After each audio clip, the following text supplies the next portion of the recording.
Ini untuk kelemahannya. Kadang-kadang kalau kelemahan setiap tindakan pasti ada kelemahannya ya. Jadi kalau misalnya kelemahan pap smear itu biasanya dia membutuhkan, penunjang yang cukup kompleks. Jadi, eee, butuh tenaga yang terampil pasti untuk melakukan pengambilan sampel. Jadi agar bisa tercapai sampel yang sesungguhnya. Jadi tidak hasilnya positif palsu atau negatif palsu. Jadi ternyata sebenarnya nggak cancer, mungkin cuma, erosi aja tapi jadi terlihat cancer, cara-caranya juga seperti itu. Dan tapi memang kalau misalnya diambil dengan tenaga yang cukup terlatih, itu hasilnya akan cukup spesifik tapi mungkin memang tidak sensitif. Ini untuk IVA, infeksi visual dengan asam asetat. Jadi ini kita melihatnya dilihat aja pakai alat inspekulo gitu, terus nanti dievaluasi, kalau yang sebelah sini nih normal ya. Nah, ini sudah ada ditetesin asam asetat, ini kelihatan nanti dengan mata kita bisa langsung kelihatan, nggak usah pakai mikroskop, nggak usah pakai apa-apa. Nanti kelihatan ada, warna putih-putih seperti ini, dia memang biasanya adanya lesi dini ya. Jadi ada lesi dini yang dicurigai ke arah kanker serviks. Ini keuntungannya bisa cepat diketahui kalau IVA langsung cek, lihat, langsung tahu, lebih sederhana, lebih murah juga, setiap waktu juga bisa, dan memang sensitivitas dan spesifitasnya cukup tinggi, dan bisa dilakukan untuk semua tenaga medis. Ini yang bisa melakukan IVA, yang penting ada alatnya, ada asam asetatnya, bisa. Ini untuk ini ya, jadi kita bisa ngelihat, ini untuk epitel-epitelnya, ini untuk temuannya tadi, kalau seperti ini dia positif. Nah, ini kalau sudah cancer, ini kan normalnya begini, kalau kita lihat dari bawah, dia munculnya sudah begini. Ini sudah stadium lanjut. Nah, kenapa kalau IVA-nya positif, apa yang harus dilakukan? IVA positif belum tentu dia langsung cancer ya. Jadi bisa untuk segala dilakukan terapi, tapi memang biasanya ke arah menuju ke cancer. Jadi masih lesi pra-cancer. Atau bisa langsung dirujuk untuk konfirmasi diagnosis. Ini ya, ini tampilan IVA kalau normal. Normal biasanya modelnya seperti ini. Ini kelihatan dari bawah normal. Nah, kalau ini dia sudah gambarannya sudah lesi. Ini ya, lesi prakanker, jadi udah kelihatan ada putih-putih di mana-mana ya.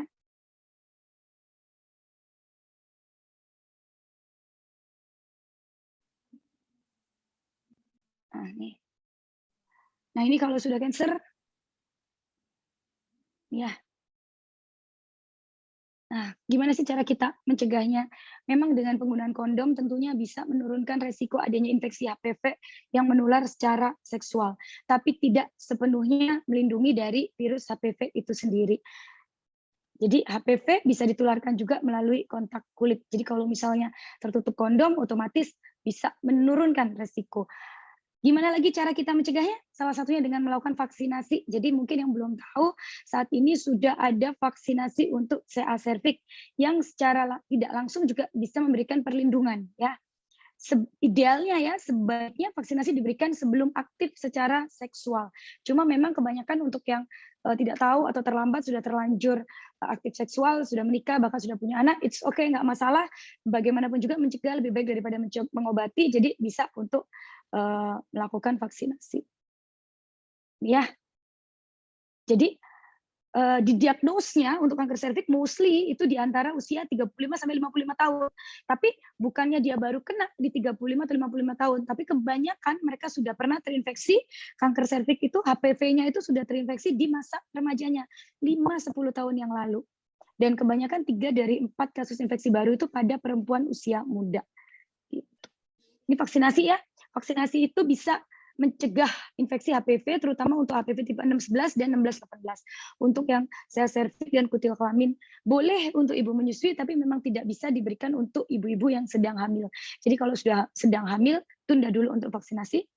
Memang tidak memberikan proteksi pada semua penerima vaksin, tapi bisa sebagai untuk pencegahan. Efek sampingnya hanya kemerahan dan nyeri saja, seperti efek samping vaksinasi. Ini ada dosis-dosis ya untuk pemberian vaksinasi lengkap. Itu ada 3 dosis untuk seumur hidup. Ini ada cara pemberiannya pada bulan ke-0, ke-1, atau ke-2, dan ke-6. Dilakukannya di intramuskuler atau di bahu. Ini ya, sebaiknya diberikannya sebelum pernah melakukan hubungan seksual. Tapi tetap walaupun sudah vaksin ya tetap harus cek-cek ya pap smear, IVA atau bahkan tes HPV. Dan menghindari faktor-faktor risiko, tetap meningkatkan sistem imun, kekebalan tubuh dengan olahraga cukup, istirahat dan makanan seimbang. Nih ya, jadi semua orang memiliki resiko untuk terkena kanker serviks. Jadi sebaiknya lakukan pencegahan sebelum terjadi. Itu kalau dari saya. Terima kasih. Mungkin saya kembalikan ke moderator. Baik, terima kasih dokter atas pemaparan materinya yang cukup singkat, jelas sekali dokter untuk penjelasannya dan secara runtut sekali. Untuk selanjutnya kita masuk ke sesi diskusi. Jadi untuk lebih tertibnya nanti kepada yang belum diberikan kesempatan untuk bertanya atau bertanya secara langsung ataupun tidak, ini diharapkan untuk tetap meng-unmute-kan ya, biar tidak mengganggu jalannya diskusi. Nanti akan saya pilih memang pertanyaan yang sekiranya belum terjawab tadi di penyampaian materi di awal tadi. Ini kita masuk ke sesi pertanyaan yang pertama, jadi kita buka 2 sesi aja. Mungkin satu sesi bisa 15 menit. Ini ada pertanyaan dok dari Ibu Adita Fitrina Diani. Jadi kan untuk pemberian vaksinasi dari sel serviks ini kan 3 kali ya dok ya. Nah seandainya ini sudah diberikan 2 kali, tapi ternyata untuk yang ketiga ini tertunda karena kehamilan. Nah apakah untuk pemberian vaksin selanjutnya ini diberikan dari awal lagi atau melanjutkan yang ketiga saja, dan itu kapan ya dokter? Monggo dokter. Ya, jadi terima kasih Ibu Adita yang sudah bertanya. Jadi kalau misalnya sudah pernah vaksin 2 kali, itu memang sebenarnya vaksin aktifnya itu adalah vaksin pertama dan kedua ya. Sedangkan untuk ketiga itu adalah vaksin booster. Jadi kalau misalnya kemudian hamil dan vaksinnya tertunda, nanti tinggal ikut vaksin booster lagi. Jadi kalau misalnya nanti vaksin berikutnya tinggal setelah melahirkan, evaluasi, yang penting semuanya aman, pap smear oke, bagus, bisa langsung dilakukan vaksinasi sih. Gitu aja sih. Jadi nggak usah ulang dari pertama, enggak kok gitu. Kecuali memang vaksinnya baru cuma 1 kali saja. Kalau 1 kali saja kan vaksin aktifnya belum terbentuk ya, antibodinya belum terbentuk, ya memang mau tidak mau harus ulang dari awal lagi, dari pertama. Kalau cuma tersisa vaksin ketiga sih nggak masalah ya. Jadi bisa tinggal melanjutkan vaksin ketiga berikutnya gitu. Baik, terima kasih dokter. Saya rasa cukup jelas untuk pertanyaan yang tadi. Kemudian ini ada pertanyaan lagi dok dari Ibu Sulianta. Ini untuk para peserta yang mau tanya secara langsung nanti bisa ini ya, mengaktifkan raise your hand ya untuk mengacungkan tangannya ya melalui aplikasi Zoom. Ini saya sampaikan pertanyaan yang kedua, untuk screening dengan pap smear itu sampai usia berapa tahun ya dok untuk rutin dilakukannya gitu? Ya, jadi kalau untuk terima kasih Ibu untuk screening dengan pap smear itu dilakukan kalau bisa setiap 6 bulan sampai 1 tahun, selama masih melakukan hubungan seksual aktif ya. Itu dilakukan terus selamanya gitu.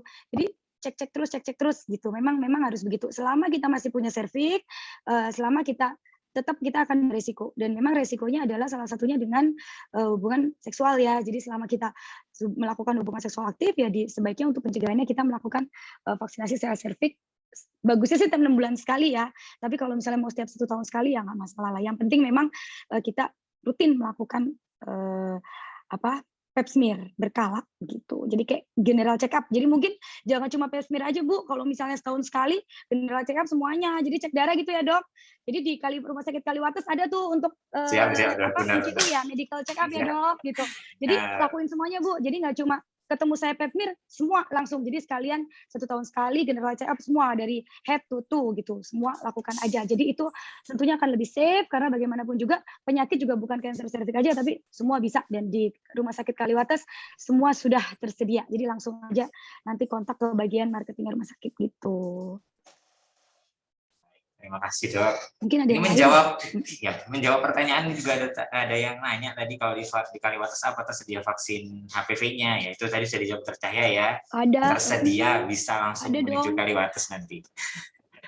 Apa sih yang nggak ada di Rumah Sakit Kaliwates? Dokter yang kayak gini aja ada gitu.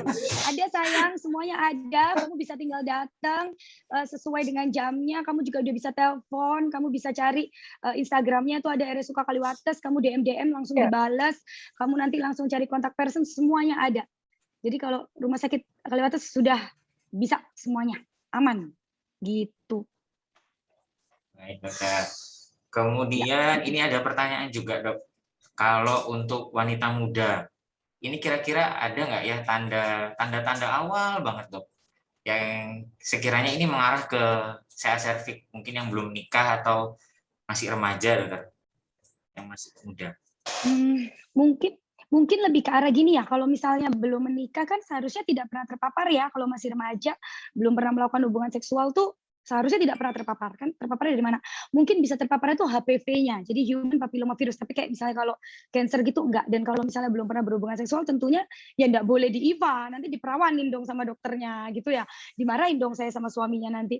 Terus nggak boleh juga di pap smear otomatis, jadi menjaga keperawanan. Jadi mungkin lebih ke arah hygiene reproduksi ya, hygiene reproduksi itu lebih kayak gini, dilihat keputihan. Nah itu mungkin lebih apa sih? Lebih simpel aja ya. Jadi udah tahu kalau misalnya keputihan itu dicek, kontrol, jaga hygiene-nya. Keputihan apa sih yang nggak sehat? Kalau keputihan normal itu biasanya terjadi sebelum dan sesudah menstruasi. Tapi kalau setelahnya itu ya nggak boleh keputihan. Biasanya jangan berbau, jangan gatel, jangan berubah warna. Kalau ada keluhan berbau, gatel, berubah warna, it's okay kok untuk kontrol. Jadi lebih baik kita kontrol untuk cek, untuk evaluasi. Siapa tahu memang itu ada sesuatu. Jadi biasanya diawali dengan lesi prakanker dulu. Jadi kalau keputihan itu tidak diobatin, otomatis dia akan menimbulkan lesi di situ yang bisa memungkinkan adanya masuknya virus dari HPV itu sendiri. Jadi mungkin lebih ke arah itu ya. Jadi keputihannya sama jaga makan tuh. Namanya anak remaja zaman now ya, makanan tuh udah enak banyak-banyak sekali yang macem-macemnya gitu. Banyak makan makanan yang precancer ya toh, makan yang mengandung karsinogenik kayak misalnya junk food gitu, frozen food gitu kayak mie gitu, instant food itu sebaiknya untuk tidak dikonsumsi berlebihan. Kalau bisa nggak sama sekali jauh lebih bagus gitu. Itu ya, mungkin kalau dari saya lebih ke arah itu ya. Jadi kayak healthy lifestyle, jadi kayak makan sehat, pilih-pilih olahraga, jangan lupa istirahat cukup. Jadi jangan nggak tidur, jangan begadang, nonton drakor boleh nonton drakor tapi ya pagi siang itu jangan begadang. Itu kan imunnya bisa turun. Nanti imunnya turun, aktivitasnya berat, nah resiko masuknya HPV itu akan tinggi gitu. Jadi lebih concern terhadap diri sendiri. Kalau bukan kita yang sayang sama diri kita, siapa lagi? Gitu ya. Baik, terima kasih dokter. Ini saya berikan kesempatan untuk yang mau bertanya secara langsung, mungkin ada dari para peserta. Oke. Ayo bro. Asri. Ya kepada Mbak Asri Putri, monggo dipersilakan. Baik, terima kasih dokter. Selamat pagi, Halo. Assalamualaikum dokter Cahya. Waalaikumsalam. Pagi, Ya dokter, saya. mau izin bertanya, berarti untuk kanker serviks ini apakah memang murni dari HPV atau bisa disebabkan karena hormonal? Karena jujur saja ya untuk pengalaman pribadi gitu ya dokter, dari remaja itu head-nya itu udah nggak teratur, kadang sebulan di awal bulan, akhir bulan juga head, kayak gitu. Dan durasinya juga cukup lama gitu, dan kemudian sekarang sudah menikah dan belum vaksin kanker serviks. Nah, berarti harus pap smear dulu kah atau boleh langsung? Terima kasih dokter. Ya, terima kasih ya. Terima kasih Ibu Asri sudah berjumpa tatap muka dengan saya hari ini. Jadi untuk kanker serviks itu murni disebabkan oleh virus human papilloma ya. Jadi bukan dari hormonal. Itu sudah jelas gitu. Kalau untuk masalah hormonalnya, masalah haid, nggak apa-apa Bu. Kalau misalnya awal bulan, kadang akhir bulan tuh dicek aja Bu. Kalau untuk haid normal, pokoknya tidak kurang dari 21 hari dan tidak lebih dari 35 hari. Intinya begitu. Untuk jangkanya ya, bukan 21 hari haid ya. Jadi jangkanya pokoknya 21 sampai 35. Jadi kalau haid tanggal 1, nanti tanggal 21 haid lagi itu it's okay. Atau tidak tanggal 1 sampai nanti haid lagi tanggal 35, berarti tanggal 4 ya kalau 30 hari itu it's okay gitu. Jadi lebih ke arah itu kalau untuk hormonalnya mungkin Ibu bisa healthy lifestyle aja. Terus kalau untuk hormon yang tidak stabil ke arah cancer cervix sih, insya Allah enggak ya Bu, gitu. Jadi insya Allah sih aman.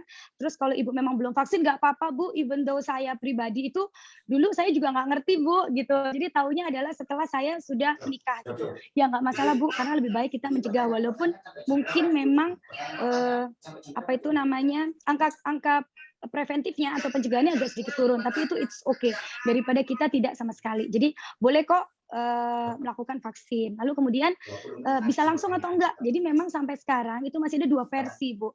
Ada yang menyatakan, "Oh harus pap smear dulu nih, baru boleh vaksin," gitu. Tapi kalau menurut dari Perhimpunan Onkologi Ginekologi Indonesia itu sebenarnya langsung pun tidak apa-apa. Karena memang dari vaksinnya itu bukan yang kayak kalau misalnya kamu pap smear kenapa-kenapa terus kamu divaksin terus kamu jadi cancer nih. Sebenarnya enggak juga gitu. Jadi kalau saya sih, saya lebih ke arah kalau mau vaksin aja, nggak usah pap smear juga it's okay. Bahkan saya pun vaksin saya juga nggak pap smear. Tapi kalau kamu khawatir daripada imunnya turun terus kenapa-kenapa, kamu mau pap smear itu jauh lebih baik lagi. Jadi tidak masalah, bisa kapan aja hubungi Rumah Sakit Kaliwates gitu ya.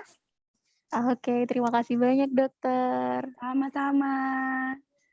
Terima kasih banyak Dokter. Mungkin dari peserta yang lain ada yang mau bertanya secara langsung? Oke, baik. Monggo kepada Ibu Juwita Rahman.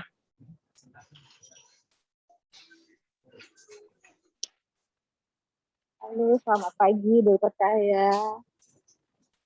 Pagi. Halo. Pagi. Halo. Kangen loh aku Dok. loh. Ini kenal loh saya. Halo pagi ya Dok. Dok, Iya. saya kan belum menikah, ya. Terus Kapan menikahnya? apakah boleh? Belum tahu Dok. Dok, apakah boleh untuk pap smear dan apakah boleh untuk vaksin? Gitu loh Dok, vaksin HPV-nya. Soalnya gini Dok, kan ya headnya juga memang nggak kadang sebulan 2 kali gitu kan. Terus sama saya ini gampang banget untuk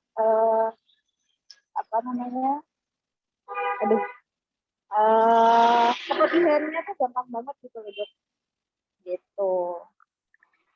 Udah gitu aja Dokter saya. Ini tadi pertanyaannya belum menikah, apakah boleh vaksin? Boleh, boleh banget. Terus apalagi tadi ya? Oh haid, saya jadi ini tidak bisa berkata-kata. Saya kenal banget itu sama Ibu Juwita itu haid sebulan 2 kali. Itu hormonal aja ya. Jadi jangan terlalu merindukan aku, kepikiran aku. Nah, jadi jangan salah kalau misalnya kita memikirkan sesuatu yang terlalu berlebih itu juga akan mempengaruhi hormonal. Jadi kalau misalnya kangen jangan kangen banget, cinta jangan cinta banget, sayang jangan sayang banget, benci juga jangan benci banget. Cewek itu up and down mood-nya itu sangat mempengaruhi haid. Intinya kayak gitu. Lalu kemudian intinya kalau haid itu lebih ke arah hormonal ya. Jadi kalau cancer cervix itu lebih ke arah memang human papilloma virus. Terus ingat ya, perlu digarisbawahi kalau Anda belum menikah, Anda masih perawat, nggak boleh ya utek-utek daerah situ. Jadi nggak boleh pap smear, nggak boleh IVA test, nggak boleh. Nanti suaminya komplain ya, sayang-sayangku semua. Tidak boleh. Jadi jaga keperawanan Anda. Jadi jangan gitu. Kalau misalnya ketemu dokter kandungan cuma bisa USG, salaman-salaman manja, ngobrol-ngobrol, rumpik-rumpik gitu aja. Jadi nggak boleh yang aneh-aneh di bagian-bagian situ, nggak boleh. Nanti baru boleh evaluasi pap smear kalau sudah married. Nggak apa-apa, married dulu, baru nanti pap smear gitu, nggak masalah gitu ya. Mungkin dari saya itu sih. Apalagi ya dok? Sudah kayaknya itu aja ya. Terima kasih Sebulan Dok. 2 kali udah ya. Dok, satu lagi boleh Dok? Tadi lupa. Boleh, monggo Bu. Kalau misalkan gini Dok, kan saya tuh sering banget keputihan gitu Dok. Mungkin ada sarannya gitu loh Dok, biar mengurangi keputihannya gitu Dok. Ya, tetap kalau keputihan itu satu healthy lifestyle ya, itu penting banget. Personal hygiene jangan lupa itu. Kalau Bu Juwita ini sukanya keliling-keliling terus tuh kan ya, keliling-keliling tapi nggak pernah mampir ke Jember, di Semarang terus. Nah itu juga efek gitu. Terus makanan juga jangan kebanyakan makan Indomie itu juga nggak boleh gitu. Enak memang tapi kalau terus-terusan juga nggak boleh. Itu juga akan menurunkan imunitas. Kita bisa keputihan kalau imun kita turun, intinya seperti itu. Jadi kalau keputihannya sudah mulai bau, gatal, berbau warna, kita harus langsung mikir, kita habis ngapain ya kemarin, apa ya yang berlebihan dari kita. Nah itu yang harus kita mulai pikirkan. Tuh lebih ke arah itu sih. Jadi intinya makan yang sehat, olahraga, jangan lupa tidur yang cukup. Jadi jangan suka begadang ini. Ibu Juwita ini suka begadang ini orangnya. Itu juga nggak boleh, ketahuan semua ini penyebabnya kalau sampai keputihan. Terus mungkin memang perlu main ke Jember ketemu saya langsung itu. Ya, oke. Oke, thank you dok. Nanti saya main ke Jember deh. Periksa gitu ya dok ya. Iya, ditunggu ya. Oke, thank you. Baik, terima kasih dok. Ini saya bacakan ini ya, saya selang-seling ya. Ini ada pertanyaan dari kolom komentar dari Ibu Anugrah Wulansari. Pagi dok, salah satu gejala saya serviks adalah perdarahan pos berhubungan. Kemudian yang saya tanyakan, bagaimana jenis perdarahannya dok? Apa hanya ngeflek aja atau banyak keluar darahnya? Terus warnanya lebih ke darah segar atau kecoklatan dokter? Terima kasih. Oke, terima kasih Ibu. Saya coba jawab ya. Jadi kalau misalnya salah satu gejalanya cancer cervix itu kan memang namanya postcoital bleeding atau perdarahan saat berhubungan. Ya intinya gini Bu, kalau misalnya ada perdarahan saat berhubungan sebaiknya dikontrolkan Bu. Jadi nggak usah untuk kayak ini karena saya cervix atau enggak ya. Jadi lebih baik kita untuk tahu lebih dini. Karena sebenarnya perdarahan saat berhubungan tuh tidak semuanya karena saya cervix juga. Bisa mungkin Ibu lagi erosi di porsionya, di apa? Di bagian yang tadi saya lihatkan gambarnya kan ada yang warna pink-pink itu yang kayak bulat gitu di dalamnya itu mungkin Ibu ada erosi di situ karena keputihan yang lama itu juga bisa kalau saat berhubungan yang terlalu keras terlalu heboh. Nah itu biasanya ada perdarahan atau bisa juga perdarahan karena laserasi itu ada lecet mungkin. Nah mungkin foreplay-nya kurang manja, kurang gimana gitu, jadi kayak langsung hajar gitu. Jadi, nah itu juga bisa bikin adanya perdarahan atau flek-flek gitu. Jadi kita nggak bisa tahu nih kalau itu cancer cervix itu kita warnanya coklat, warnanya pink, warnanya merah gitu kita nggak bisa lihat. Jadi kalau misalnya postcoital bleeding biasanya otomatis kalau dari saya sarannya untuk kontrol ke dokter kandungan terdekat, lalu nanti biasanya dilihat di spekulo, dilihat dievaluasi, dicek arahnya kemana. Bahkan kadang-kadang bisa langsung dilakukan IVA test, jadi dengan asam asetat itu yang seperti tadi itu langsung dicek gitu, atau bahkan bisa mungkin kalau masih perdarahan nggak boleh pap smear dulu ya, karena kalau itu tadi saya bilang makanya kalau pap smear itu harus dilakukan oleh tenaga yang terlatih, karena kalau saat ibu perdarahan, ibu datangnya ke tenaga yang tidak terlatih, dia nggak ngerti, langsung diambil pap smear, hasilnya nanti langsung cek, karena langsung ada darah di situ. Jadi harus terapi dulu, dilihat dulu, baru dicek, karena kan takutnya positif palsu. Jadi karena apalagi ibu haid nih, misalnya ibu haid ternyata saat haid tinggal sedikit udah mau selesai terus tiba-tiba ibu di pap smear, nah jatuhnya nanti CA dipikirnya itu darah apa, padahal itu aslinya darah haid. Intinya kayak gitu juga. Terus bisa juga selain laserasi, selain karena memang apa itu dia ada erosi di situ, bisa juga sebenarnya ibu abnormal uterine bleeding nih. Jadi sebenarnya hormonnya nggak bagus, jadi haidnya nggak rutin, nggak lancar, jadi suka flek muncul. Terus saat ibu berhubungan badan, ibu orgasme, ada kontraksi, terus akhirnya flek lah ibu. Jadi mikirnya wah ini jangan-jangan CA nih, padahal sebenarnya enggak. Jadi sebenarnya karena penebalannya nggak rata, penebalannya nggak bagus, akhirnya itu bikin ibunya jadi ada flek. Jadi seperti itu mungkin. Kalau dari saya sih jawabannya gitu ya, lebih ke arah itu. Jadi intinya kalau misalnya ada flek, lebih baik kita melakukan pencegahan segera, langsung datang aja Bu, kontrol aja. Kita welcome kok, nggak apa-apa, nggak dimarahin juga gitu ya. Jadi lebih baik tahu lebih dini, nggak apa-apa. Baik, terima kasih dok. Berarti memang nggak spesifik ya dok untuk jenis perdarahannya seperti ya, apa? Jadi macam-macam. Baik dok. Jadi langsung aja ya dok ke poli dokter Cahya ya dok ya kalau ada keluhan perdarahan. Dokter kandungannya banyak banget, bebas kalau siap, bebas ya kamu mau harus ke saya juga. Terserah.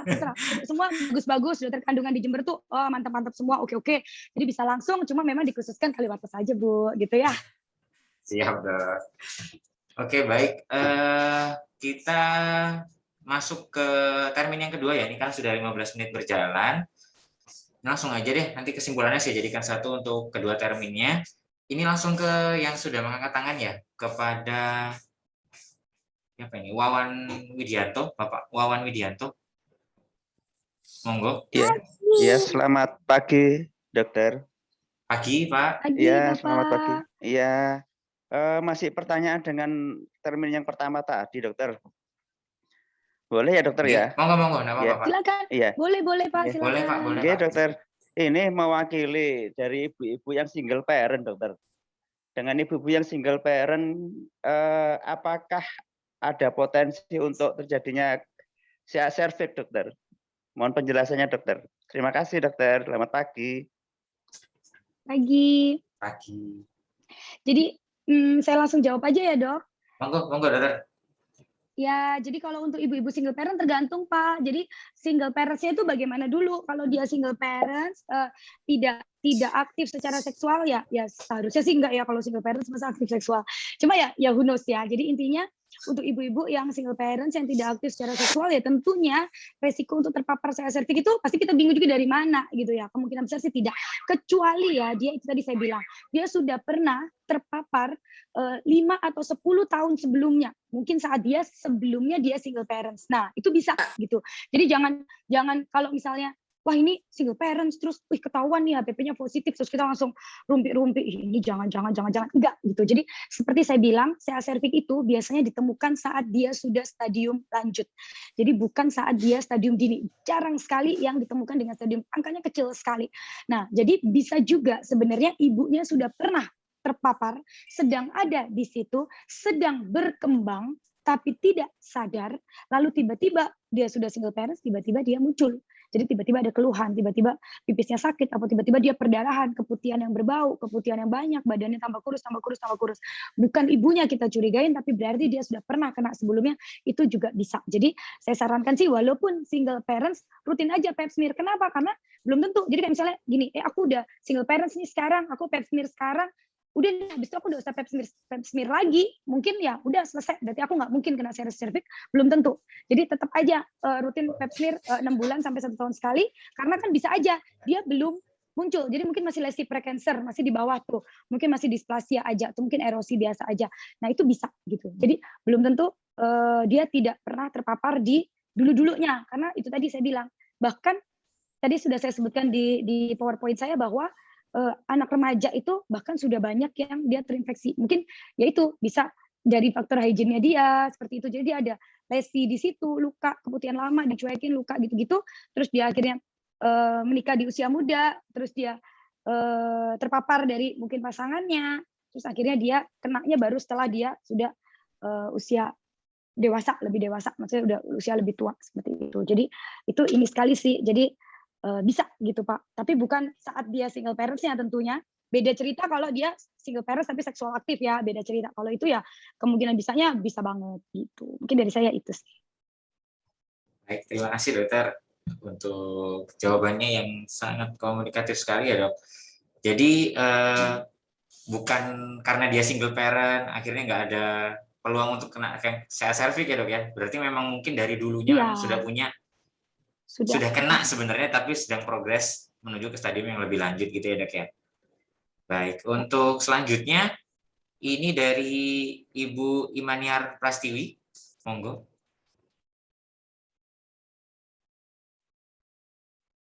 Selamat pagi dokter. Pagi. Halo. Iya. Pagi. Cantik sekali. Aduh, terima kasih. Ini sengaja dandan, kalau nggak cantik nggak dimarahin sama dokter gigi Indun saya nanti pasti. Iya itu. Saya pengikut aktifnya dokter di Instagram loh. Aduh, dokter mau tanya. Terima kasih banyak Ibu. Dokter mau tanya, mungkin atau pertanyaan saya tadi terlambat masuk. Mau tanya seberapa efektifkah vaksin untuk mencegah kanker serviks dan dokter? Dan saya tadi menggelitik tentang kenapa kanker serviks itu terdeteksinya pas sudah stadium akhir itu dokter. Nah itu kan bertolak belakang dengan vaksinnya gitu loh dokter, sudah divaksin tapi kok masih tetap kenanya itu di fase selanjutnya, itu gimana dokter efektivitasnya? Terima kasih dokter. Baik, terima kasih Bu. Monggo dokter bisa langsung dijawab. Oke, jadi intinya gini Bu, bukannya kita sudah vaksin terus kita tetap kena gitu, enggak ya. Jadi gini, jadi vaksin itu adalah suatu cara kita untuk mencegah. Jadi gitu, kita vaksin itu mencegah. Nah, menurut terakhir yang infonya itu ya Bismillah ya gitu. Jadi kalau misalnya kita divaksin sebelum kita melakukan hubungan seksual aktif. Jadi vaksin itu bisa dimulai, mungkin belum ada mungkin ya tadi di slide saya, bisa dimulai sejak usia 9 tahun. Anak-anak perempuan usia 9 tahun itu sudah bisa untuk mendapatkan vaksinasi, atau anak perempuan yang sudah mendapatkan menstruasi pertama, itu sudah boleh. Dan ketika itu dilakukan sebelum aktif secara seksual atau sebelum menikah, itu efektivitasnya bisa 90%. Mungkin nanti kalau misalnya ada dari Bio Farma mungkin bisa lebih jelasnya lagi ya. Itu bisa sampai 90% Ibu untuk angka proteksinya. Sedangkan memang untuk yang sudah seksual aktif, sudah married atau bahkan sudah punya anak, mungkin kayak saya ya, saya dulu vaksinnya sudah lewat Bu gitu, belum canggih gitu waktu saya dulu. Itu proteksinya sekitar 80% saja Ibu. Jadi memang masih ada 20%-nya atau 10%-nya yang kita tidak terpastikan vaksin nggak 100% juga ya. Tapi paling nggak minimal kita mencegah. Jadi kalau misalnya kita sudah vaksin, minimal kita tidak jatuh ke misalnya kena, misalnya bisa nggak kena juga, bisa kalau kena itu tidak sampai ke stadium yang tinggi sekali gitu. Nah, kenapa sih kok ketahuannya di stadium lanjut? Kenapa? Karena memang kalau stadium awal tuh biasanya nggak ada keluhan, nggak ada gejala, jadi masih kayak lesi in situ. Jadi kalau kita bilang lesi in situ tuh jadi kayak dia tersembunyi. Makanya cancer cervix itu ada yang bilang tuh silent killer. Serem kan ya? Lebih serem dari sakit hati dan patah hati, Bu. Silent killer, diem, tiba-tiba langsung mati gitu ya. Itu kan tuh makanya serem. Kalau patah hati kan ada, aduh sakit, aduh patah hati, aduh gitu ya, masih ada berantemnya. Kalau ini silent killer, itu makanya seremnya itu. Makanya kita harus pencegahan itu dari sel cervix itu. Kenapa? Karena dia itu biasanya baru stadium 2 ke atas, itu baru ada keluhan. Yang keputihannya bau lah, yang dia habis kalau udah sampai berhubungan badan, terus dia ada postcoital bleeding, itu biasanya ya Bu, itu 2B ke atas. Biasanya gitu. Apalagi untuk orang yang nggak pernah pap smear sama sekali. Orang nggak pernah pap smear, orang nggak pernah cek evaluasi, otomatis dia nggak tahu. Jadi kayak erosi-erosi, atau kadang-kadang namanya perempuan ya Bu, perempuan itu tuh hidupnya kalau sudah married ya untuk anak dan suami, bener nggak? Kadang-kadang dia lupa mikirin dirinya sendiri gitu. Bahkan belum married tuh perempuan itu kalau belum married ya hidupnya itu buat pacarnya, biasanya saya tahunya bucin gitu ya. Jadi dia lupa gitu. Jadi kalau keputihan, alah nggak apa-apa deh gitu. Alah nggak apa-apa. Jadi kayak lebih penting bulu mataku on point, kulitku mulus nih, skin glass gitu daripada keputihan. Alah nggak apa-apa, itu paling keputihan biasa. Hype-nya alah lucu, udah nggak apa-apa deh nanti aja. Paling kayak gitu-gitu. Alah paling makananku, alah aku paling stres, alah aku paling kurang tidur. Itu dia itu. Cewek itu gitu Bu, ya gitu. Jadi itu yang menyebabkan kenapa ketahuannya itu usia setelah stadium lanjut. Itu yang serem sih. Jadi kalau menurut saya seperti saya bilang tadi, kalau bukan kita yang sayang sama diri kita sendiri, siapa? Karena wujud kita sayang ke anak-anak kita, wujud kita sayang ke pasangan kita, wujud kita sayang ke keluarga kita adalah kita yang sehat. Ya kan? Karena kalau sakit bukan cuma kita yang sedih, pasangan kita juga sedih. Jadi pencegahan. Ayo MCU semua datang ya Dokter Guranda ya. Datang semua. Ya betul, gitu. siap. Untuk ibu-ibu datang semua ya untuk MCU rutin tiap tahun ya Dok ya. Pencegahan nggak apa-apa. Pap smear doang Bu. Nanti tanya-tanya tuh ke Dokter Guranda, langsung DM. Harganya berapa ya Dok? Ada diskon nggak? Diskonnya kapan? Udah tanya-tanya kayak gitu Bu. Gitu. Jadi daripada kutekan, mani-pedi, krim bat, itu dulu Bu, setahun sekali nggak berasa gitu ya. Atau siapa tahu nanti ada kayak free pap smear Rumah Sakit Kaliwates. Nah itu coba itu DM langsung ke direktur kita Dokter Gigi Hindun. Dok kapan nih dikumpulin nih wanita-wanita Jember nih gitu. Dokter Gigi Hindun tuh mantap gitu ya. Beliau sangat concern ke kesehatan perempuan gitu ya. Itu dari saya. Bagaimana? Sudah? Terima kasih Dokter. Jangan bucin-bucin ya Bu, bucinnya sama saya aja. Baik, terima kasih Dokter. Jadi memang sering ketahuannya waktu sudah stadium lanjut ya Dok ya, bukan karena apa? Karena memang stadium awal tuh enggak terlalu jelas ya Dok untuk gejala klinisnya ya Dok. Terasa dan lebih dicuekin ya, cuek aja gitu. Cuma berdarah biasa. Cewek itu gitu ya, wanita super. Iya, cowok juga sering gitu Dok. Jadi kalau pasangannya apa ditanya, kamu keputihan, kamu gini, tanyain Dok pasangannya, jangan cuek ya. Oh, insya Allah wanita saya selalu benar, laki-laki disalahin ya. Siap. Ya, jadi di sini cewek-cewek lebih banyak, jadi cowok-cowoknya itu yang disalahin ya ibu-ibu semuanya ya. Baik Dokter, ini ada pertanyaan lagi Dok, saya bacakan yang dari kolom komentar ya, dari Ibu Eka Ratnawati. Jadi pertanyaannya, Dokter saya kan sekarang sedang hamil. Kalau mau pap smear, boleh berapa bulan setelah melahirkan ya Dok? Kalau untuk pap smear postpartumnya Dokter? Yang jelas setelah nifas ya Bu, intinya setelah nifas dan benar-benar tidak boleh saat masih ada flek ya. Jadi seharusnya sih kalau ibu ASI eksklusif ya, benar-benar ASI eksklusif, tidak sufor, tidak pumping gitu, seharusnya ibu akan cepat mengalami namanya amenorrhea sekunder atau tidak haid lagi. Kalau ibu sudah benar-benar bersih, sangat-sangat bersih sih ibu kalau mau pap smear nggak masalah ya. Jadi pokoknya kondisinya harus bersih, tidak ada flek di situ sih sudah langsung boleh. Jadi nggak ada kayak batasan berapa bulannya gitu sih nggak ada. Kalau misalnya nih ibu ternyata habis lahiran terus ibunya ASINya campur-campur, itu kan biasanya suka ada gangguan hormonal karena efek dari menyusui, terus haidnya suka flek gitu, saran saya tunda dulu Bu, daripada nanti kamu parno, ketakutan, loh hasilku kok displasia, hasilku kok ada curiga gitu-gitu. Nah itu karena biasanya kan masih ada flek atau darah di situ. Jadi saran saya pokoknya benar-benar bersih gitu. Jadi nggak ada flek sama sekali, mau pap smear boleh gitu. Itu sih ya. Terima kasih Dok. Ini untuk termin yang kedua ada pertanyaan terakhir ya dari yang akan bertanya langsung ini Mbak Ibu Miftahul Hovifah. Monggo dipersilakan Ibu.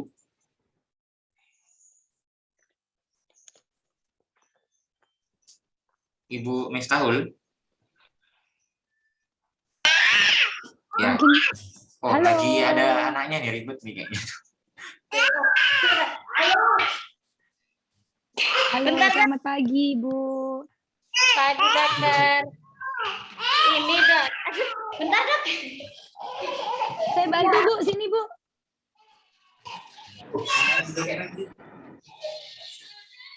Itu jangan, Mbak. Ini, Dok.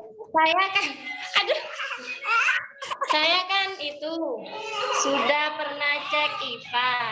Ternyata kan baik-baik aja. Cuma katanya ada erosi. Itu apa? Masih harus pap smear juga, Dok. Ini Bu, kalau misalnya ada erosinya diobatin dulu aja Bu. Jadi bisa kok. Jadi di erosi, jadi di puskesmas tuh juga bisa kok. Kalau misalnya dia ada alat-alatnya sih bisa. Jadi kalau misalnya ada erosi itu Ibu bisa di treatment. Banyak kok yang datang biasanya ke praktekan saya untuk terapi erosinya. Jadi nanti kita betulin erosinya. Jadi diobati dulu. Jadi ada nanti cairan yang kita oleskan di situ juga untuk mengobati. Ada obat yang diminum juga, ada obat yang dimasukkan ke vagina juga untuk penanganannya erosi. Jadi erosinya diobatin dulu aja Bu. Nanti kalau erosi udah diobatin, dievaluasi nanti kita bisa lihat mukosanya dari serviknya gimana. Kalau mukosanya sudah bagus, sudah oke, Ibu pap smear aja gitu. Tapi kalau masih erosi, jangan pap smear dulu Bu, nanti akan semakin melukai gitu sih. Jadi diobatin dulu aja erosinya. Soalnya udah sama puskesmas itu udah dikasih obat, udah beberapa kali tuh. Ternyata pas dilihat gue nggak sembuh-sembuh ya Dok ya. Kontrol Bu, Ibu cari dong. Ayo datang ke Kaliwates ya, saya tunggu hari Senin. Kita lihat ya Bu, kita lihat. Dokter Cahaya kok. Udah 2 kali ke dokter Cahaya, cuma kan katanya karena masih belum sembuh. Iya kan itu yang kemarin itu loh Dok. Menstruasinya nggak lancar karena pengaruh KB juga. Jadi sama dokter Cahaya nanti ganti pil KB dulu gitu. Ya setelah kedua itu ya. Ingat ya? Erosinya, tapi kan erosinya belum saya obatin Bu kemarin. Iya, belum diobatin sama dokter saya. Belum. Iya memang. Jadi kan ya kalau jadi gitu Bu. Jadi memang biasanya kalau Ibu kan keluarnya ke arah haidnya dulu. Jadi diterapinya haidnya dulu Bu. Jadi haidnya diterapi karena kalau haidnya belum bagus kita obatin erosinya juga beresiko kan. Jadi kalau erosinya memang kan belum saya obatin karena saya masih melancarkan haidnya dulu. Biasanya saya melancarkan haid sekitar 2 kali pemberian obat jadi 2 bulan Ibu. Nanti 2 bulan dilihat ini haidnya sudah bagus belum? Sudah. Terus kata dokter Cahaya kemarin nggak usah kontrol lagi gitu. Sedangkan erosi Ibu sudah bilang ke saya belum kalau erosi? Jangan-jangan saya lupa Bu, saya sudah tua Bu, suka pikun. Jadi saya mikirnya mungkin waktu itu dokternya bilang nggak usah kontrol lagi gitu. Dok, resen Dok. Sudah sembuh kan? Kenapa? Karena haidnya sudah sembuh ya? Karena haidnya sudah oke. Ya udah Bu, Ibu datang lagi aja untuk erosinya. Mungkin maksud saya tidak kontrol lagi itu adalah lebih ke arah karena haidnya sudah beres. Jadi sudah selesai. Jadi Ibu bisa kontrol untuk erosinya. Jadi sekarang kita tanganin erosinya.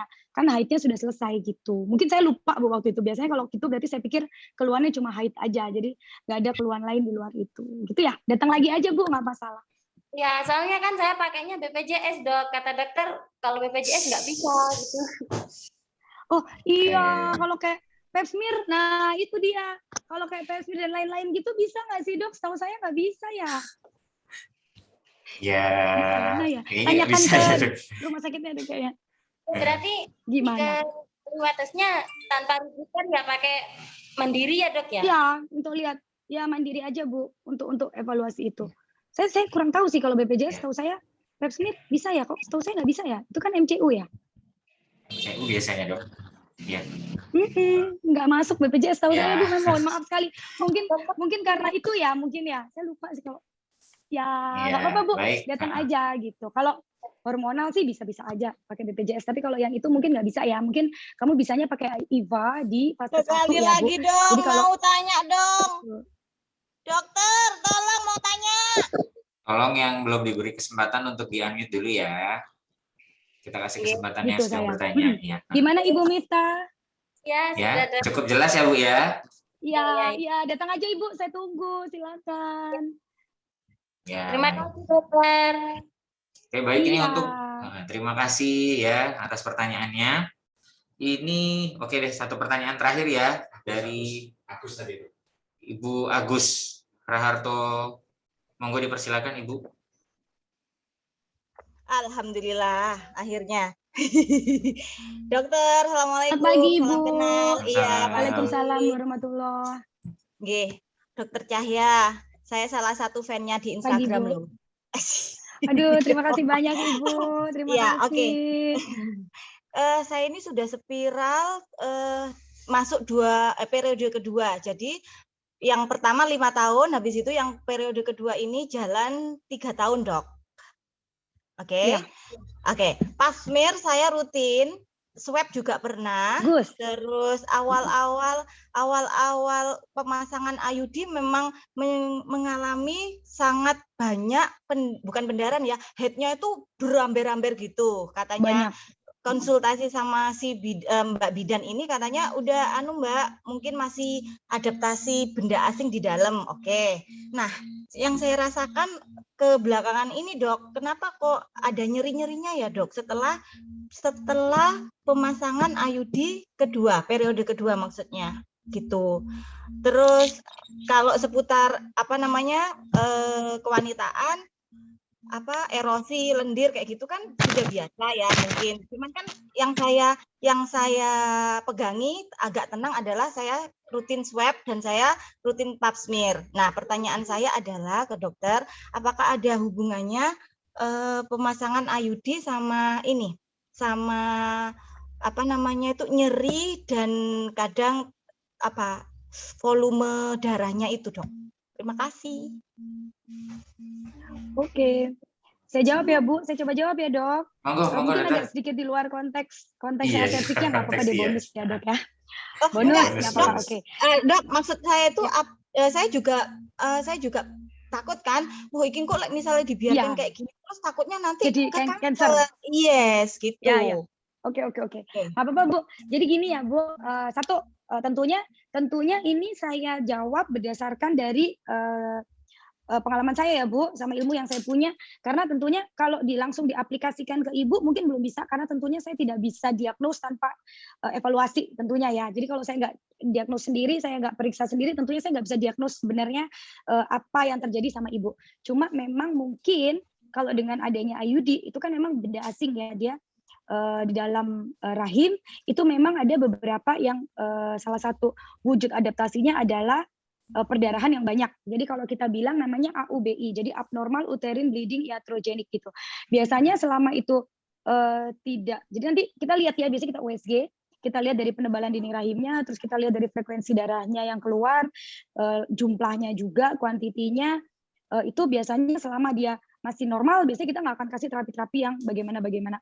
Tapi kalau misalnya itu sudah mengganggu sekali, sudah yang sampai abnormal, nah itu memang dia ada terapinya, Ibu. Jadi ada terapi hormonannya untuk menyesuaikan hormonnya. Sebenarnya itu nggak susah sih ya. Biasanya ada pemberian obat yang dilakukan secara berkala, nanti bisa kembali lagi. Jadi kayak diingatkan kembali, ini loh normalnya kayak gini. Itu bisa. Lalu kemudian untuk nyeri, Bu, memang biasanya untuk pemasangan spiral, namanya ada sesuatu di dalam situ, Sedangkan kita kalau haid itu tentunya kita ada kontraksi-kontraksi kecil, otomatis nyerinya akan lebih sangat. Karena kan ada sesuatu yang di dalam situ. Tapi hati-hati juga Bu, nyeri tidak semuanya normal. Ada juga nyeri yang abnormal. Biasanya disebabkan oleh PID atau pelvic inflammatory disease. Itu kalau misalnya memang ada infeksi sebelumnya. Nah itu pun saya tentunya nggak bisa mengaplikasikan langsung ke Ibu. Biasanya kalau USG itu kelihatan. Jadi dia ada free fluid, dia ada kayak tanda-tanda infeksi itu kelihatan. Misalnya mungkin Ibu ada infeksi, mungkin imunnya lagi turun, keputihan lama, mungkin makanannya lagi nggak benar, atau mungkin prosedur pemasangan yang mungkin kurang steril dan lain-lain gitu. Tapi seharusnya sih enggak ya, kalau misalnya dilakukan oleh tenaga medis yang kompeten di bidangnya, seharusnya sih enggak. Cuma itu juga bisa menjadi faktor resiko terjadinya nyeri itu, atau mungkin hygiene sendiri itu juga bisa menjadi suatu faktor penyebab terjadinya PID. Mungkin itu juga yang menyebabkan nyerinya. Sebenarnya kalau IUD menyebabkan kanker serviks tentunya tidak. Gitu. Yang ada itu apabila ada lesi di bawah di bagian serviks kita saat pemasangan mungkin, atau mungkin karena infeksi yang lama itu tadi PID, atau mungkin karena kamu keputihan terus kamu nggak apa-apa ini mungkin karena IUD yang tidak dipedulikan, akhirnya terus tiba-tiba ibu berhubungan seksual, imunnya lagi turun, mungkin bapaknya juga lagi turun, akhirnya tiba-tiba ada membawa virus HPV itu tadi, mungkin bisa kena Bu. Tapi karena Ibu sudah bilang, ya saya appreciate sekali, bagus banget, jempol 2, Ibu rutin pap smear, MCU-nya jalan, rutin swab. Nah itu menurut saya bagus banget ya. Jadi selama Ibu rutin, selama aman sih, insya Allah baik-baik aja. Cuma Ibu, kalau Ibu udah nyeri banget, Ibu udah perdarahannya itu abnormal, saran saya Ibu kontrol Bu, minimal USG Ibu cari dokter kandungan terdekat nanti untuk evaluasi. Saya aja sekalian mau foto-foto, selfie sama dokter Cahya. Silakan Ibu, my pleasure, dengan senang hati. Nanti tak DM ya Dok ya. Boleh, silakan saya jawab. Dokter Cahya yang cantik, Ibu sehat-sehat selalu. Nggih. Terima kasih Ibu. Ya, terima kasih Bu. Ya, sama-sama. Terima kasih Dok. Ini jadi ada ini ya Dok, ada kesalahan informasi ya Dok. Jadi takutnya orang nanti nggak mau pasang IUD, takutnya menyebabkan serviks gitu ya Dok malah nanti. Nah, jadi sekali lagi bukan karena IUD-nya ya Dok ya, tapi memang ya sudah ada sebelumnya. Ya lesinya itu memang menyebabkan nyerinya itu sendiri ya Dok ya, bukan karena IUD-nya itu ya Dok ya. Nah, jadi Ibu jangan malah takut pasang IUD ya Bu ya. Jadi IUD tidak menyebabkan dari serviks. Nek IUD kok brojol-brojol mana? Ya betul. Iya jangan, yang bagus tuh IUD itu adalah KB pilihan yang sejauh ini menurut saya oke ya, karena dia non hormonal, otomatis ya, perempuan tuh tetap paling efektif juga, terus non hormonal juga, jadi bisa tetap menjaga kecantikan kemanjaan ibu-ibu, terus menjaga bentuk tubuh biar tetap seksi, manja, gak gemuk, gak ini gak itu, kan gak ada hormon gitu. Jadi mungkin sedikitnya ya nyeri, haidnya lebih banyak kayak gitu-gitu, tapi kalau misalnya dirasa kayaknya sudah mulai nggak normal, kontrol aja, itu nanti bisa diatur kok. Jadi tenang aja, di Kaliwates obatnya tersedia gitu. Siap. Jadi sekali lagi monggo ibu-ibu semua yang ingin screening bisa langsung datang ke Rumah Sakit Kaliwates ya. Oke, kita langsung ke pertanyaan. Boleh deh, ada satu lagi ya, ini ya dari Ibu Riri Sisma, monggo dipersilakan. Ibu Riri Sisma. Kalau begitu saya sorry Dok. Monggo. Iya Bu. Monggo bisa langsung bertanya Ibu. Iya. Semisal ini kan belum menikah. Nah, misalkan mau menikah, apakah laki-laki perlu di medical check up juga? Terus medical check up seperti apa yang diperlukan untuk laki-laki? Oke. Maksudnya yang berkaitan sama serviks gitu ya Bu ya? Iya. Apakah ada medical check up yang nanti berkaitan sama serviks gitu ya Bu ya? Ya, kalau yang wanita kan kita harus vaksin mungkin sebelum menikah. Nah, kalau misalkan yang laki-laki yang seperti apa? Perlu Bu, perlu banget. Jadi bukan semuanya itu cewek ya, cowok juga perlu. Juga perlu ya di sini ya. Perlu banget. Jadi dan medical check up-nya bukan cuma untuk cancer cervix tuh, kalau laki-laki tuh banyak banget, terutama kayak penyakit-penyakit menular seksual itu dicek up semua, Bu. Jadi kayak ada sifilis, HSV juga bisa, lalu kemudian HIV itu juga bisa. Itu cek semua, Ibu. Kalau perlu sampai ke analisa sperma juga boleh, Bu. Itu di Kaliwates semuanya bisa. Jadi perlu semua perlu dilakukan medical check up bersama. Jadi ketika kita mau merit itu bukan cuma pihak perempuan yang ini perempuannya nih harus oke semua head to toe gitu ya, dari ujung rambut sampai ujung kaki gitu. Tapi cowoknya juga, jadi saling, kan menikah itu dua belah pihak ya. Jadi dua-dua itu harus bareng. Jadi sebelum melangkah ke kehidupan selanjutnya bersama berdua sehidup semati gitu, secinta gitu, harus saling. Jadi jalan bareng gandengan tangan ke rumah sakit Kaliwates, keliling-keliling lihat semua evaluasi. Bahkan medical check up itu juga kalau mau merit tidak cuma masalah reproduksi saja, Ibu. Jadi perlu cek jantung, cek semua, Bu. Karena ya kan namanya mau menempuh hidup yang baru ya, jadi cek semua. Jadi kayak kolesterol apa semua. Karena jangan salah, itu kan mau berhubungan seksual ke depannya. Kan enggak, kita harus tahu kan nanti kondisi jantungnya gimana, kondisi ronsen semua gimana, kita nggak tahu. Jadi memang awal kalau memang medical check up, 1 kali medical check up semuanya itu boleh untuk laki-laki dan perempuan. Kalau yang lebih ke arah reproduksi, itu sih lebih ke arah ke penyakit menular seksualnya sama fungsi reproduksinya gitu. Oh ya, sama ini saya ada mau semua tanya ya, Dok, lagi. di Kaliwates. Ada lengkap. Mau tanya satu lagi, kalau misalkan yang laki-laki sudah pernah berhubungan sebelumnya, mungkin sudah kena si virus tadi itu, misal lalu berhubungan dengan orang lain, apakah bisa menularkan ke wanita yang lain tersebut? Bisa, Ibu. Bisa Bisa banget. Makanya tadi saya sampaikan kan begini ya. Salah satu faktor predisposisi atau penyebab terjadinya saya cervix adalah ganti-ganti pasangan. Nah, itu makanya kenapa vaksin saya cervix itu paling tinggi penularannya secara seksual. Kenapa kok untuk ibu-ibu yang seksual aktif itu harus melakukan itu? Bukannya kita mencurigai, jangan-jangan suamiku gitu-gitu. Enggak sih, Bu. Cuma resiko itu ada. Jadi resiko untuk terkena HPV apalagi jika pernah berhubungan seksual dengan orang lain itu tinggi. Belum tentu suaminya yang bawa, bisa aja perempuannya yang sebelumnya mungkin dari pasangannya dia yang lain itu akhirnya bisa menularkan akhirnya ke pasangannya yang berikutnya. Itu juga bisa. Makanya memang harus dicek gitu. Dan kenapa kok harus continue? Karena seperti saya bilang, apabila itu masih stadium awal itu hampir tidak ada gejala. Saya bilang tuh silent killer. Jadi di dunia sudah disebut bahwa CA cervix itu silent killer. Makanya otomatis kita mencarinya itu pencegahan. Karena kalau sudah pengobatan, namanya cancer ya, kalau pengobatan itu ya, kalau dia sudah stadium lanjut biasanya hanya bisa untuk paliatif. Paliatif itu memperbaiki quality of life, kualitas hidup. Jadi bukan mengobati, tapi untuk improve quality of life sama memperpanjang angka harapan hidup. Ceritanya harus itu, Bu. Gitu. Oke, terima kasih. Itu ditunggu sudah sampai. Sama-sama. Baik, terima kasih atas pertanyaannya Ibu Riri Sisma. Ya, saya rasa cukup ya, Dok, ya untuk pertanyaan kita di sesi diskusi sekarang. Sudah banyak sekali nih poin-poinnya yang bisa didapat dari diskusi pada pagi hari ini. Jadi saya simpulkan beberapa hal yang penting ya. Jadi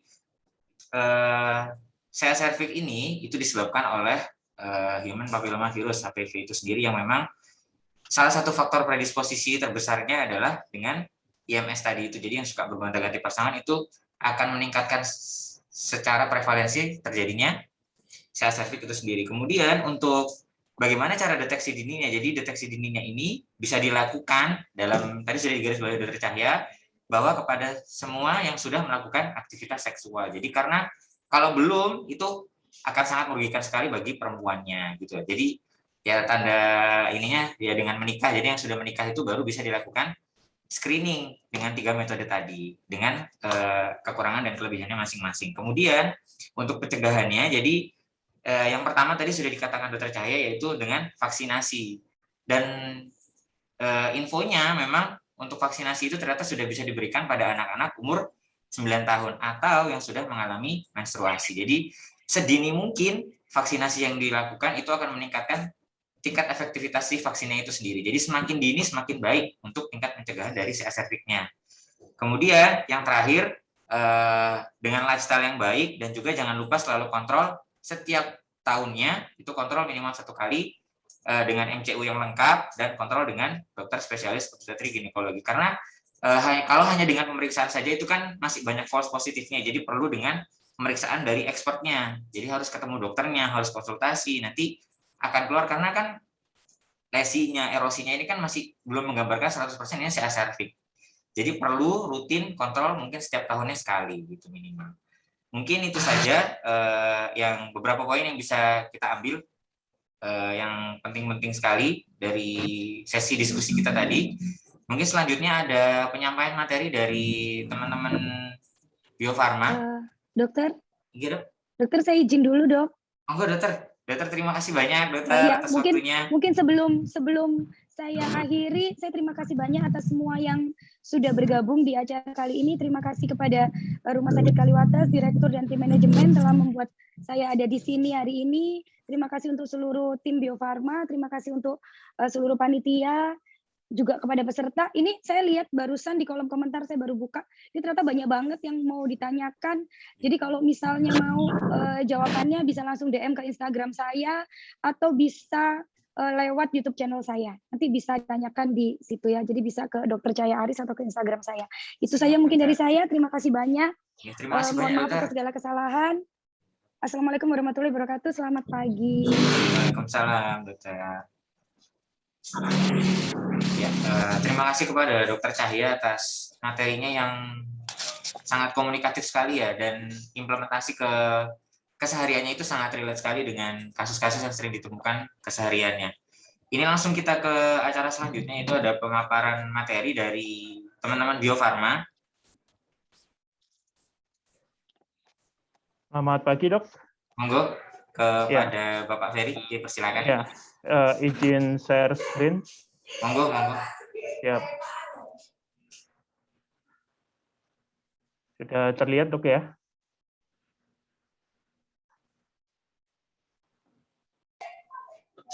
Halo. Sudah terlihat. Halo. Oke, sudah. Baik. Terima kasih. Selamat pagi. Assalamualaikum warahmatullahi wabarakatuh. Waalaikumsalam warahmatullahi wabarakatuh.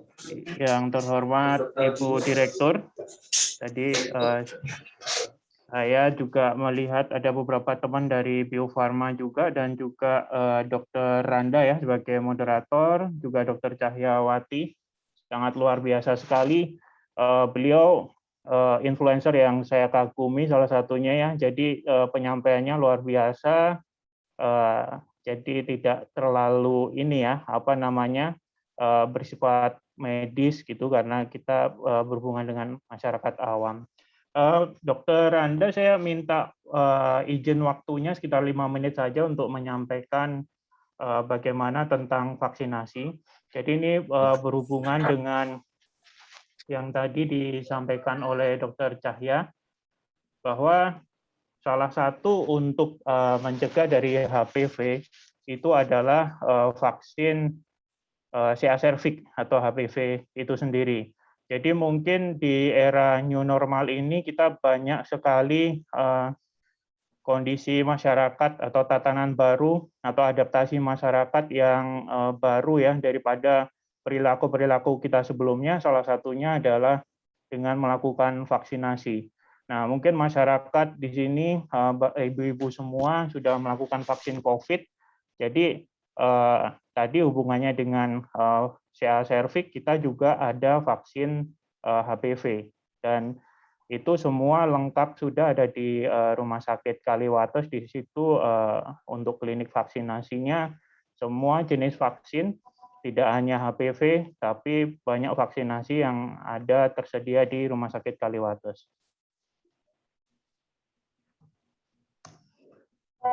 Bentar. Nah, mungkin ibu-ibu semua yang hadir di sini, saya ingin jelaskan apa itu vaksin. Jadi vaksin itu isinya adalah virus atau bakteri yang sudah dilemahkan atau dimatikan, yang tujuannya untuk merangsang pembentukan kekebalan tubuh. Jadi itu bisa jangka waktunya cukup panjang ya, kekebalan tubuh. Jadi banyak hal cara kita untuk membentuk kekebalan tubuh salah satunya dengan vaksinasi. Jadi isi vaksin itu sendiri adalah antigen ya atau sebagai antibody generator. Jadi ibaratnya seperti ini Ibu-ibu, vaksin ini disuntikkan ke dalam tubuh kita.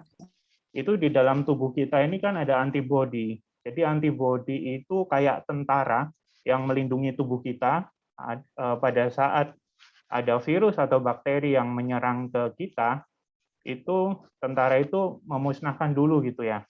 Nah, pada saat disuntikan vaksin ini, tentara-tentara yang ada di dalam tubuh kita ini dirangsang untuk bangun, untuk berdiri kuat agar si virus atau bakteri yang membawa penyakit tadi itu bisa mencegah gitu ya, mencegah untuk masuk ke dalam tubuh sehingga infeksi penyakit itu tidak masuk gitu. Nah, vaksinasi itu tadi saya sebutkan bahwa berisi vaksin berisi bahan-bahan aktif gitu ya, bahan aktif dari virus, bakteri dan bagian dari virus itu sendiri. Dan tentunya ada bahan-bahan tambahan ya, seperti ini mungkin bahan kimia yang mungkin ibu-ibu cukup mengetahui saja. Kemudian pentingnya imunisasi. Yang pertama adalah proteksi spesifik individu yang diimunisasi. Artinya kalau ibu-ibu ingin melindungi diri dari penyakit CA cervix, tentunya harus mendapatkan imunisasi CA cervix gitu. Jadi vaksin COVID tidak bisa melindungi penyakit ini ya Bu ya, CA cervix. Jadi harus diimunisasi CA cervix agar dilindungi. Nah, ini ibu-ibu, jadi mungkin ini gambarannya ya, yang di sebelah kiri ini kelompok manusia, yang biru itu adalah kelompok manusia yang sehat gitu ya. Kemudian pada saat dia berkumpul dengan manusia yang merah ini adalah yang membawa virus atau bakteri, karena yang biru ini belum divaksinasi, belum mendapat kekebalan atau immunity, itu akhirnya menjadi tertular semua gitu ya. Berbeda dengan yang sebelah kanan, itu di sebelah kiri rata-rata yang kuning ini adalah orang-orang yang vaksin. Jadi pada saat banyak orang yang sudah vaksin di masyarakat, terus ada 2 yang terinfeksi gitu ya, dia orang-orang yang sudah vaksin ini membentuk kekebalan imunitas gitu. Jadi dia bisa melindungi. Artinya gini, bahwa virus yang beredar di udara atau bakteri yang ada di sekitar kita ini kan ada waktu untuk bertahan dia hidup gitu. Jadi kalau dia mau masuk ke tubuh orang, oh ini nggak bisa gitu ya, terus pindah lagi ini nggak bisa sampai ke waktu yang lainnya gitu ya, itu sudah mati, akhirnya kan virus itu tidak bisa berkembang biak gitu. Jadi ini pentingnya vaksinasi. Ini cara memproduksi vaksin, jadi mungkin cukup diketahui saja bahwa yang pertama adalah mempersiapkan bibit vaksin, kemudian kita masukkan ke dalam alat untuk pengembangbiakan vaksin gitu ya. Kemudian ada proses panen ya, dan ada proses inaktivasi, mungkin dengan suhu tertentu panas atau mungkin ditambahkan dengan cairan gitu ya. Nah, proses untuk produksi vaksin sendiri sebelumnya kita memakan waktu bertahun-tahun gitu ya. Nah, sekarang ini karena ada pandemi COVID mungkin agak dipercepat gitu, sekitar 8 bulan, 6 bulan sudah bisa. Kalau yang sebelumnya bisa sampai bertahun-tahun. Jadi kemudian tahapan selanjutnya adalah pemurnian atau penyaringan. Jadi tadi dari formula yang tadi itu kita ambil balek gitu ya, bahan setengah jadi, kemudian diformulasikan dengan menambahkan cairan-cairan dan akhirnya bisa di filling atau di packaging, kemudian vaksin itu bisa disuntikan ke tubuh manusia. Nah, tadi yang hubungannya dengan Dr. Cahyani, jadi ini di dunia ini sudah ada vaksin, ya banyak vaksin untuk penyakit-penyakit yang berbahaya. Tentunya kenapa ada vaksin? Karena untuk mencegah percepatan penularan ya untuk penyakit-penyakit yang bahaya. Mungkin di sini tidak ada penyakit gatal-gatal gitu, belum ada ya vaksinnya. Jadi ini vaksin itu dikhususkan untuk penyakit yang berbahaya, yang salah satunya adalah HPV atau kanker leher rahim. Jenis vaksinnya banyak sekali yang sudah ada sekarang, baik itu vaksin yang sudah ditanggung oleh pemerintah melalui puskesmas atau dinas kesehatan, dan vaksinasi yang bisa diperoleh di fasilitas kesehatan seperti di polivaksinasi Rumah Sakit Kaliwates Jember. Nah, ini mungkin Ibu-Ibu cukup mengetahui bahwa Indonesia ini termasuk 10 negara di mana 60% dari anak itu tidak terlindungi dari vaksinasi atau imunisasi. Jadi pentingnya betapa pentingnya kesadaran untuk imunisasi ini, karena Indonesia termasuk 60% dari 10 negara yang cakupan imunisasinya tergolong masih rendah. Tantangannya banyak sekali sebetulnya ya untuk program imunisasi itu. Yang paling besar adalah rumor atau isu negatif tentang vaksin, atau yang sering sekali adalah kurangnya pengetahuan tentang manfaat imunisasi itu. Tadi Dr. Cahyani sudah cukup memberikan gambaran bahwa mencegah itu lebih baik daripada mengobati. Kalau mengobati itu sudah kena dulu, ya. Kemudian kalau mencegah itu belum kena, tapi untuk menanggulangi supaya kita tidak kemasukan virus HPV. Nah, ini tadi mungkin sekilas juga. Jadi ada 2 jenis vaksin atau mungkin 2 cara pemberian vaksin.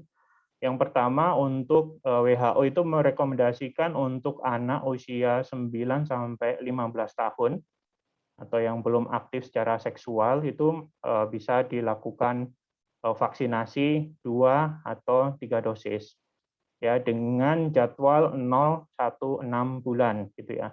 Jadi sekarang divaksin, 1 bulan kemudian divaksin, 6 bulan dari yang pertama itu divaksin. Khusus untuk wanita yang sudah melakukan atau aktif secara seksual, itu tadi Dr. Cahya merekomendasikan untuk melakukan screening. Screening itu ada 3 ya jenisnya. Yang pertama pap smear, IVA, dan HPV DNA. Kalau ibu-ibu pengen yang valid, itu bisa melakukan HPV DNA gitu ya.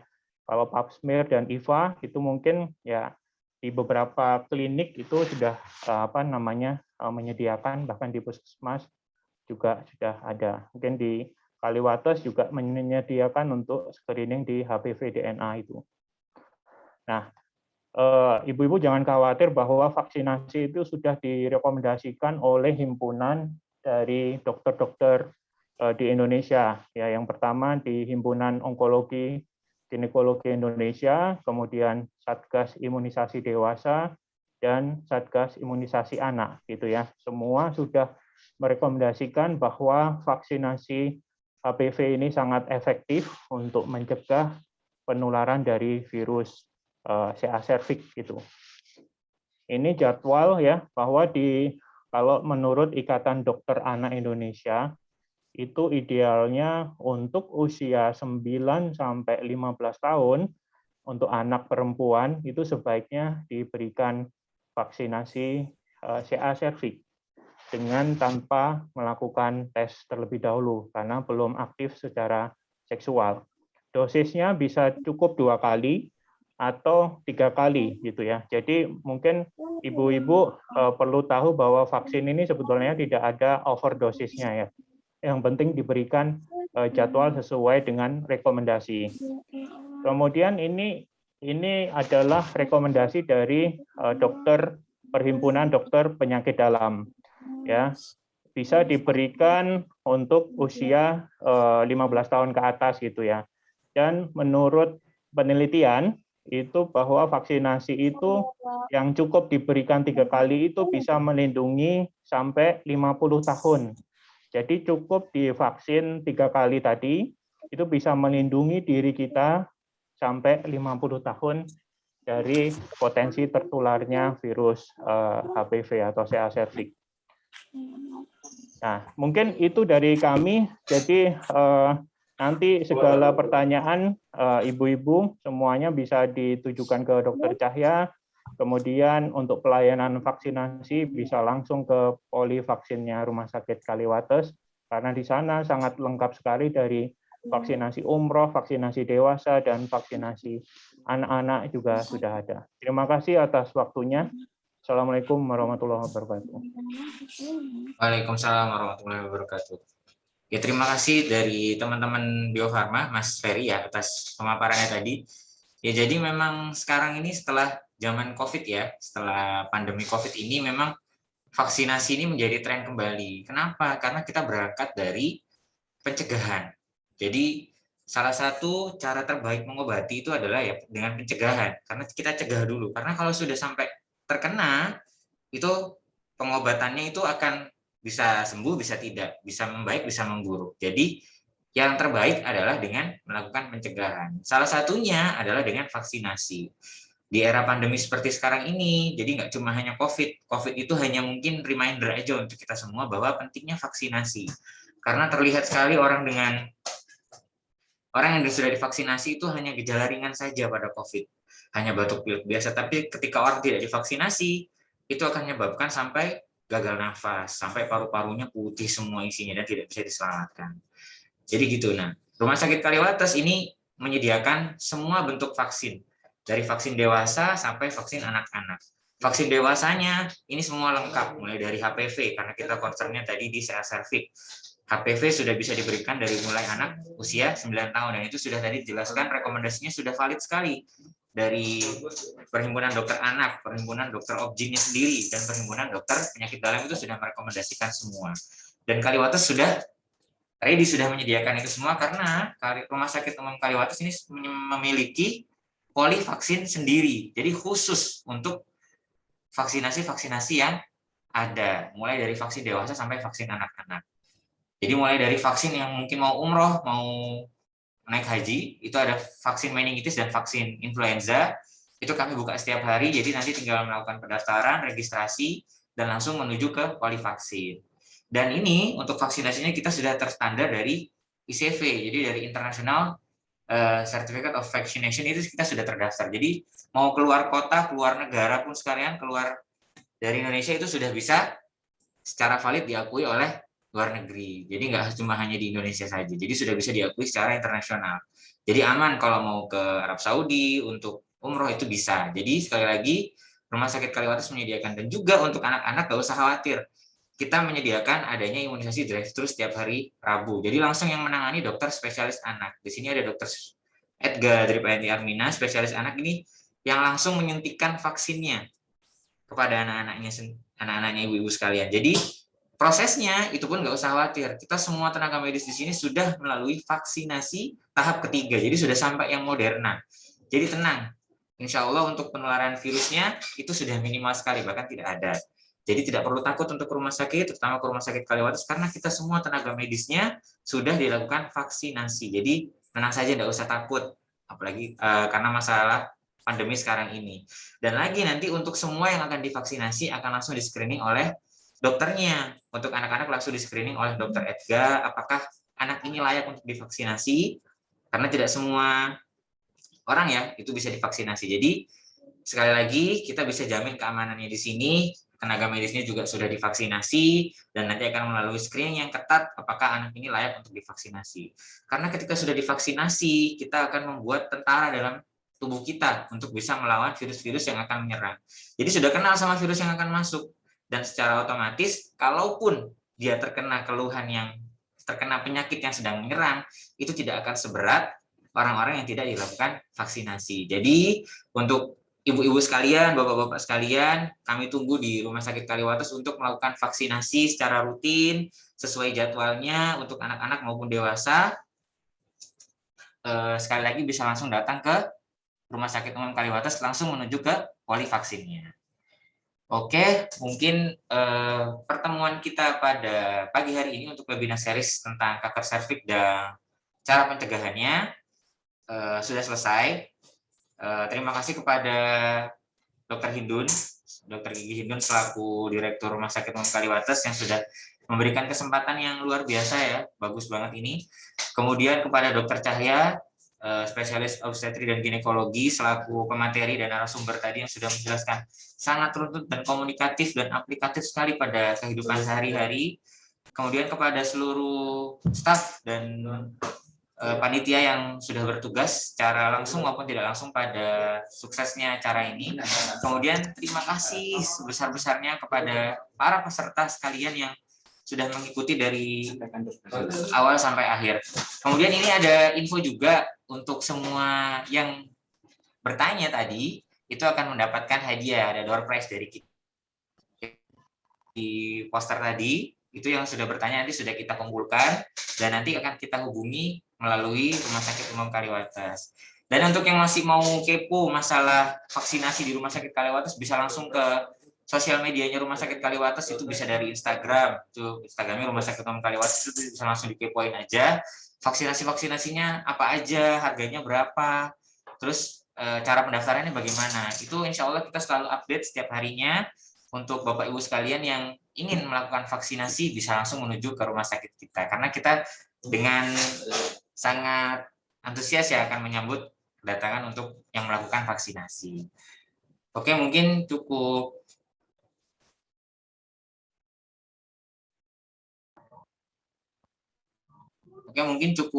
itu saja yang dapat kami sampaikan. Terima kasih kepada petugas yang sudah bertugas tadi.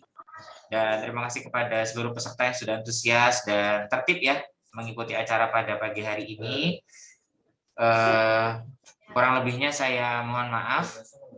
Terima kasih. Assalamualaikum warahmatullahi wabarakatuh. Waalaikumsalam.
Terima kasih.